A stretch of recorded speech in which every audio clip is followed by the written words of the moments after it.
Top secret mo. Na-in love ako sa old guy. Bali, nahanap-hanap ko yung kalinga ng isang tatay. Pero may girlfriend ako before. 2 years kami nun. Yun nga, naghiwalay kami. Niligawan man niya ako ng mga 1 taon mahigit. Tapos, nasa Davao pa ako. Tapos, I'm decide na pumunta ng Maynila para makipag-meet sa kanya.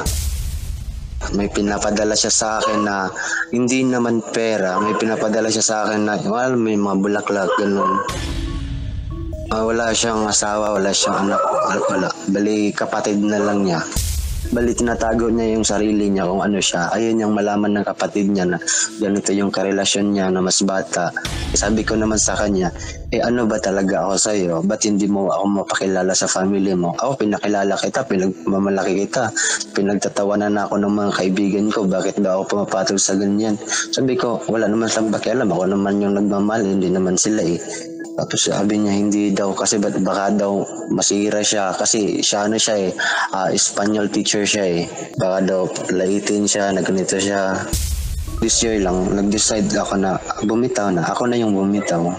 Sabi niya, sige, choice mo yan, nasa iyo yan. Basta kung bibitaw ka, huwag ka nang maghanap ng kagaya ko na gay, ganun. Gusto kasi niya na, siya kasi nagtutulak sa akin eh na karoon ako ng family, ganun. Pero anong masasasarapan ka? Yung talong o yung tahong? Sige, doon na ako sa tahong. Parang napipilitan na doon.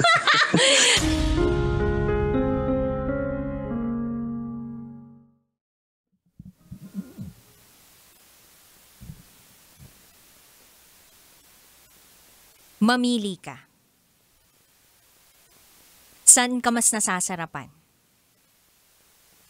Sa talong o sa tahong? Depende, no?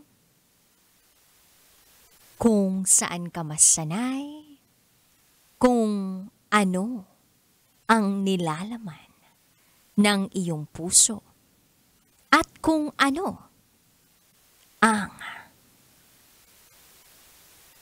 mas masarap sa dalawa. Oy! May mga ganyan. Yung tipong ikaw, pag inilalaban mo, yung pagmamahal mo, you and me against the world. Pero siya, you and me in a world that we only know. Hindi ka maipagsigawan. Hindi ka maipaglaban. Hindi maipagmalaki sa iba na ikaw ang iniirog. Pero alam mo yung kabisyo na kahit gaano pa kalaki ang pagmamahal mo sa isang tao, pag meron kang pangarap na mas importante dun sa pagmamahal na yun, yun at yun ang susundin mo. Kung ang pangarap mo ay magkaroon ng pamilya, edi dun ka sa taong aligned ang pangarap sa iyo. Yung gusto ring magkaroon ng sariling pamilya. Masakit na let go o pakawalan yung taong nakasama mo. Pinili mong mahalin.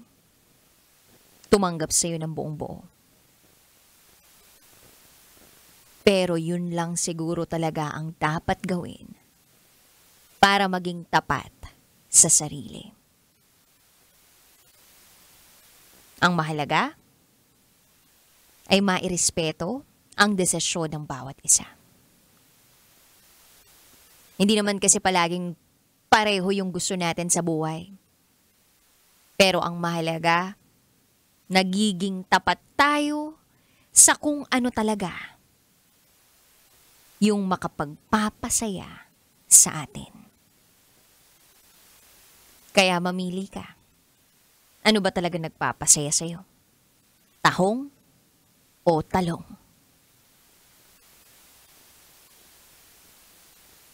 Kabisyo, sasabihin ko na yung akin. Talong talaga. Pero gusto ko din yung baked tahong. Masarap kasi yun, lalong-lalo na yung may cheese sa ibabaw.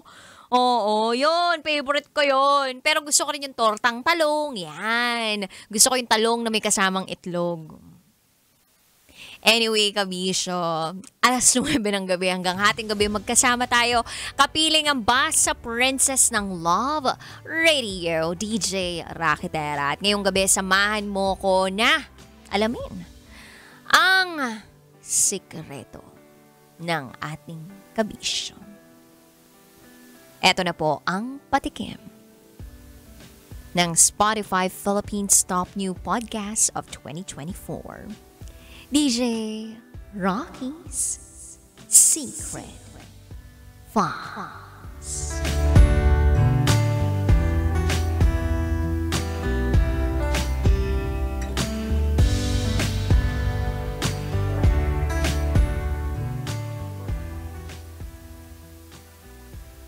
Dapat ikakasal na kami, pero sumuko na ang puso niya.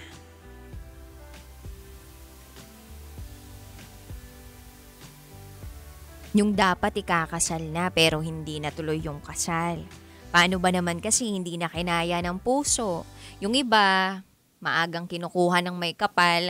Yung iba naman, sumasa kabilang bahay.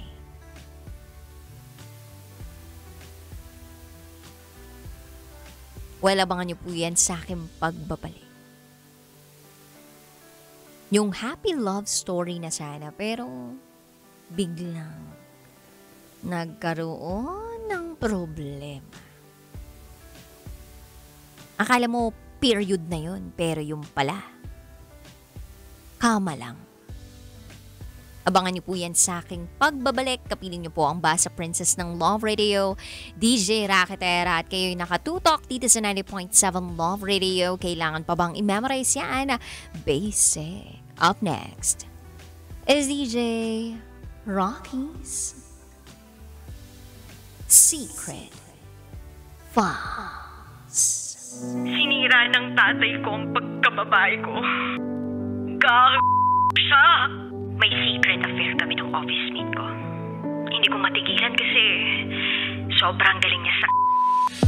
Rocky's Secret Files. Secret Files. It's the kind of bleep you never knew existed. Kunwari inosente, pero boy naman pala. Rocky's Secret Files. Secret Files. Metro's number one. Metro's number